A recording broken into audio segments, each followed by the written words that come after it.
car, get in the car. I'm like, what the f? I'm not making a connection here. And I'm like, oh, that's Puff Car. There ain't no way I'm getting in that motherfucking car. The conversation between Method Man and Tupac Shakur, as recounted in a resurfaced interview, paints a vivid picture of a tense moment in the mid-1990s, a time when the East Coast-West Coast rap rivalry was at its peak.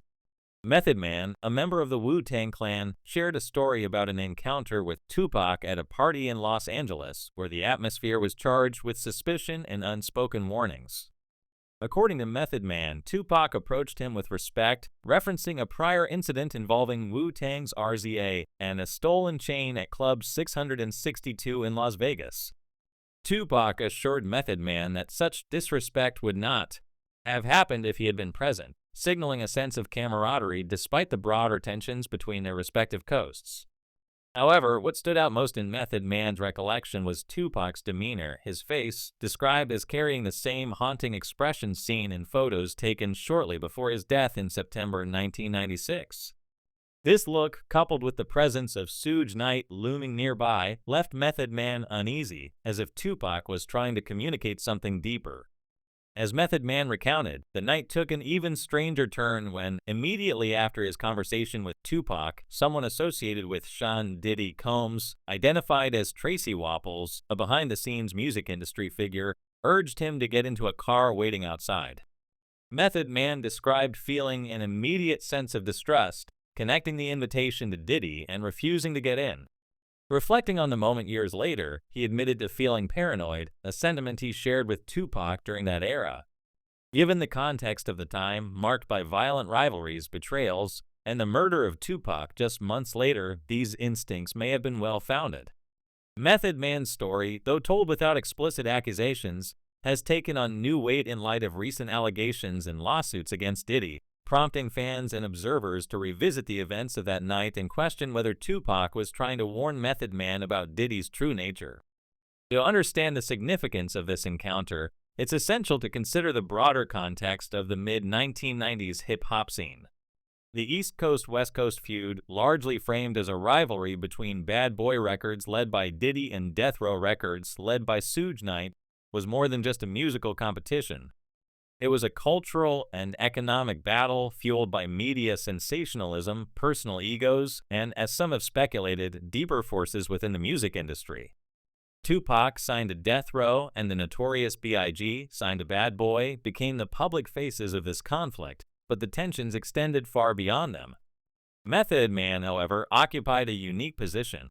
As a member of Wu-Tang Clan, he was a respected figure in the East Coast scene, yet he maintained connections with West Coast artists like Tupac. His ability to stay neutral in the feud, avoiding the media-driven narratives that pitted artists against one another, made him someone Tupac could trust. Method Man's collaboration with Tupac on the track, Got My Mind Made Up from Tupac's 1996 album All Eyes on Me, is a testament to their mutual respect. Recorded at a time when Tupac was openly clashing with Bad Boy, the song featured Method Man and other East Coast rappers like Redman, showcasing Tupac's willingness to work with those he admired, regardless of geography. This collaboration wasn't just a musical moment, it was a statement. Tupac was signaling that his beef was not with the entire East Coast, but with specific individuals and the systems they represented. Method Man, known for his authenticity and refusal to play into industry politics, was one of the few East Coast figures Tupac felt he could rely on. In the resurfaced interview, Method Man's reluctance to elaborate on the details of his conversation with Tupac suggests a deeper layer to their discussion. He hinted at having proof of Diddy's involvement in something sinister, possibly connected to Tupac's shooting in 1994 at Quad Studios in New York, or even his eventual murder, but chose not to disclose it publicly. Instead, he framed it as a personal matter, something between me and him. This restraint is consistent with Method Man's approach to the industry. Throughout his career, he has avoided gossip and focused on his craft, steering clear of the drama that consumed so many of his peers. Yet his cryptic comments about Diddy and the uneasy vibe he felt that night in Los Angeles have fueled speculation that Tupac was trying to warn him about a larger, more insidious network within the music industry. Tupac's suspicions about Diddy, as alluded to by Method Man and others, were not new. In a 1996 Vibe magazine interview, Tupac made explosive claims about the music industry, accusing some of its biggest names of engaging in heinous acts, including pedophilia, while being protected by a system that targeted him instead. Without naming Diddy directly, Tupac's remarks were widely interpreted as a critique of Bad Boy Records and its associates. He spoke of being shot 5 times in 1994, jailed for a crime he insisted he did not commit, and vilified by the media, while others, implied to be industry insiders, escaped scrutiny despite their alleged crimes. Tupac's frustration was palpable as he described a lack of conscience and lack of compassion among those who disrespected him and his family. His words suggested that he saw himself as a threat to a corrupt system, one that rewarded compliance and punished those who dared to speak out. Suge Knight, in a separate interview, echoed Tupac's concerns, albeit in a more indirect way. He claimed Tupac was troubled by industry figures who were secretly involved in exploitative behavior, particularly those who were on the down low and might pose a danger to vulnerable individuals, including children. Knight portrayed Tupac as someone who meticulously researched his targets before calling them out, ensuring his accusations were grounded in evidence.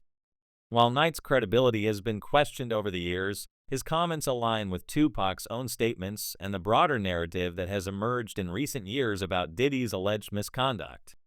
The allegations against Diddy, which have surfaced in multiple lawsuits and public discussions, paint a picture of a music mogul who wielded immense power behind the scenes.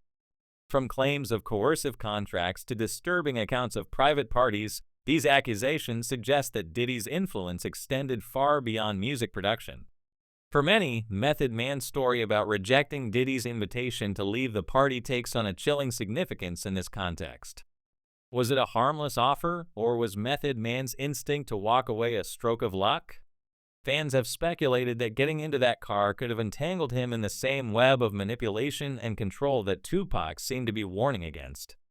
Tupac's broader critique of the music industry, as expressed in interviews and his music, points to a deeper issue, the existence of a protected elite within the entertainment world. He believed that certain individuals, including Diddy, were not just competitors but part of a machine that exploited artists and silenced dissenters. His references to the FBI's COINTELPRO program, which targeted groups like the Black Panthers in the 1960s and 1970s, reveal his belief that he was under similar surveillance. The FBI's extensive file on Tupac, over 4,000 pages, with only a fraction released and heavily redacted, lends credence to his paranoia. Meanwhile, Diddy, despite facing allegations of misconduct for decades, appears to have operated with relative impunity, raising questions about why law enforcement focused so intensely on Tupac while seemingly ignoring Diddy's actions. Method Man's verse on Suspect Chin Music from 2000 offers another clue to his perspective. In it, he rapped about fake gangster artists and shiny get-ups, lines that many now interpret as a subtle jab at the bad boy era's flashy aesthetic and questionable authenticity. While Method Man never named Diddy explicitly, the timing and context of the lyrics suggest he was aware of the same duplicity Tupac had warned him about.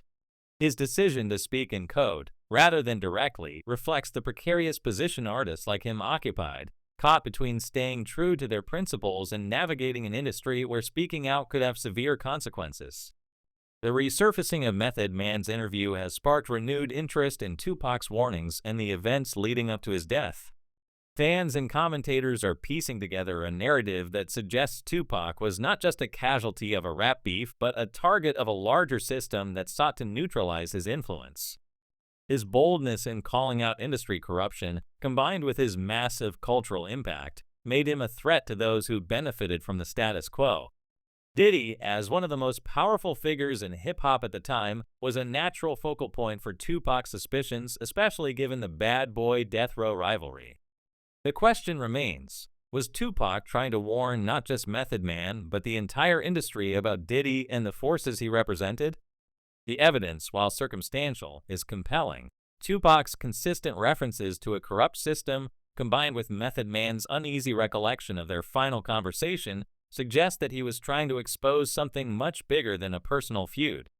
Diddy's current legal troubles, including lawsuits alleging abuse and exploitation, only add fuel to the theory that Tupac saw through the facade long before others did.